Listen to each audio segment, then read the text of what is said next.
Patrick, how would you describe this, kind of this recent series with the Bills? You get them in the playoffs, they get you in the regular season. You play them twice a year, it seems like also. How would you describe the intensity of the Bills team? Yeah, I think it's just two really good football teams going up against each other. They have great players at every level on both sides of the ball, and they're well coached. And so when you play great football teams like that, it kind of usually ends with kind of that split type of deal there. And so we've been able to beat them in the playoffs, and they've gotten us in the regular season. But if you look at the games, every game's close. So it just comes down to a play here or there that kind of usually it makes an impact on the outcome. How much do you appreciate like the chess match between you guys since you played them so many times and so many important levels, just back and forth, the different defensive calls and everything that goes with it? Yeah, I think when you look at the great rivalries of the NFL, it comes with this. It comes with playing at each other every year in the regular season. It comes with playing in the playoffs, and you have to combat. You have to look at your weaknesses and try to make those strengths, and then your strengths make them even better because you know that they're going to go out there and try to take away those things. And so it's a great football team. Like I said, great players, well coached, and we know it's going to take our best in order to find a way to get a win. You don't play against Josh directly, obviously, but what is that sort of matchup with a quarterback of this caliber do in your own mind as you're preparing for the game? I think you just have to know you're going to have to play your best football. I mean, I've played against Josh enough times to know that he's going to come out there and play great football, especially in those big moments. And so for me, I have to play my best football whenever I get the opportunity to and try to put our team in the best position to succeed. And if that's limiting turnover, if that's changing the field position, whatever that is, you have to find a way that day to win. And when you go up against a great quarterback, it takes your best as well. Understanding you guys won the game, which is all that matters. With Hollywood and DeAndre, I know they had 3 targets. What did you see in film that maybe led to more of a Travis-centric, Xavier-centric type of effort on Clemson? Yeah, I think I said that to the game a little bit. I think just I mean, there was attention paid to them, and they made sure to put a shell over the top of those guys, and that allowed the middle of the field to be open for Travis. And so that's kind of how you have to do in this league is whenever certain matchups are working for you, you go to those, and then you still want to have that option though. And I think we'll try to be better this week of giving them more and more opportunities downfield. But I think even in the one where we didn't complete it, the one down the field, it kind of scared them out of I mean, the next play, Travis hits one over the middle and makes a big play happen. So that's trying to the versatility of the offense and just finding that day and what's working best. Patrick, you've talked in the past, it seems like every year at the end of camp you say, hey, I'm glad I don't have to go against Spagnuolo's defense. Mm-hmm. What leads you to say that? What is it about his defenses that are so different? Yeah, I mean, you see it when we play. It's just everything looks so similar, but then he has so many different variety of coverages and blitzes and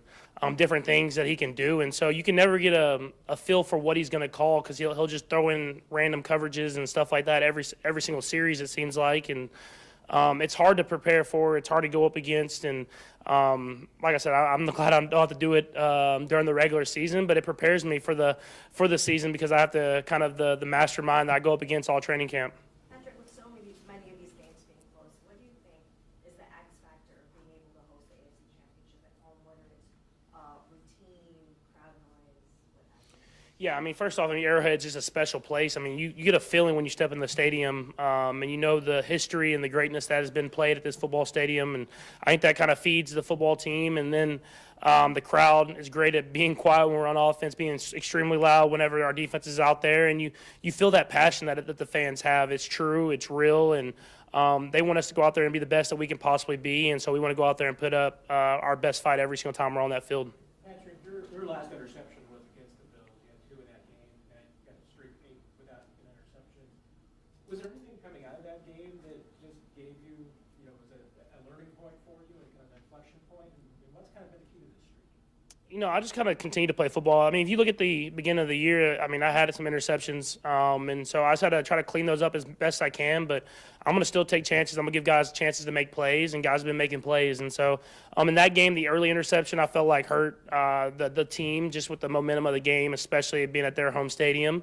But the guy was open. I just got to set my feet and make the throw. And then the last one is I'm gonna go down fighting at the end of every game. And I was trying to make a throw on a 4th down play, and a guy made a great play. And so I just go out there and play. I don't worry about that stuff. I try to just put our team in the best position to succeed. And if that's taking a chance and giving a guy a chance to make a play, I'll do that. And if that's taking care of the football and letting our defense go out there and get a stop to put us in a better position, I'll do that. I talked about Xavier a lot this year, and at this point, it seems like he almost has like that Travis level of trust. What do you think has been the key as the years gone on to Yeah, I think just repetition and then seeing how he works every single day.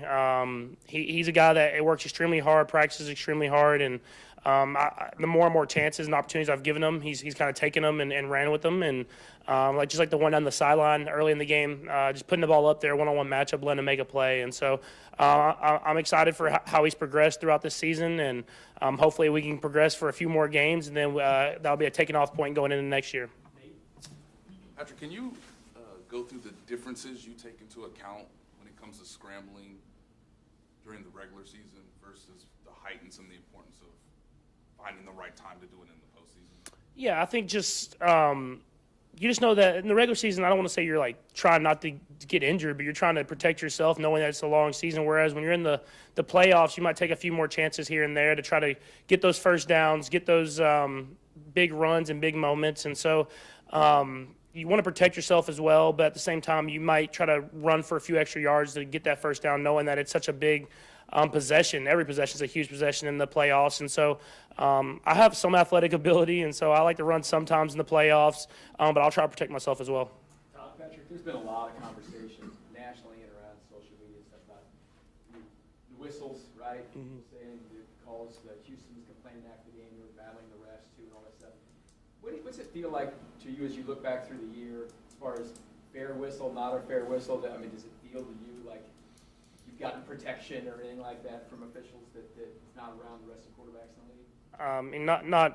I don't feel that way. I mean, I just try to play football at the end of the day. The referees are doing their best to call the game as fair and as proper as they possibly can, and all you can do is go out there and play the game that you love as hard as you can and live with the results. And so for me, it's to go out there, play hard, try to do whatever I can to win the football game, and then live with the results based off my effort and the way that we played the game. And so I think that's what we preach here in Kansas City. Does it feel any different for you as a veteran now, though? Do you eventually earn the benefit of the doubt at some point in your career, or has it been the same the whole time? I haven't felt any different. You get new referees every year. You get new circumstances, and you never can really tell because every play is different. That's what makes the NFL so special. And so I feel like I've just continued to play the game, and I just try to win. And whatever happens, kind of happens. Patrick, you know Travis so well by now. I wonder if you learned anything new about him this season, as the way the season unfurled? No, not necessarily. I mean, I think I've always known how great of a leader he is. I preach it every year, and the way that he works every single day, and it makes my job easier as another leader on the team. And so I knew he was going to do what he did in the playoffs because every time the moment gets bigger, he plays better, and he'll do whatever it takes to win. And that's the type of guys you want on your football team, and I'm glad he's on mine. I don't think there's any real reason to think that he's going to retire after this year, but I suppose people are thinking about it and talking about it. Have you pondered that possibility and any thoughts about that? I haven't. I mean, that's stuff that I think you worry about in the off season. But regardless, I just appreciate every time I'm on the football field with him. And that started whenever I first got here. I mean, I knew how blessed I was to have that guy on my team. And so every opportunity I get to step on that football field, I appreciate it. And hopefully that's a lot more years, but I'll appreciate every time I do. Last one, right here. Patrick, you faced Von Miller since he came in the league at age 35. What kind of issues does he still present? Yeah, he's still just an extreme playmaker. He's an effective pass rusher. He knows how to get to the football.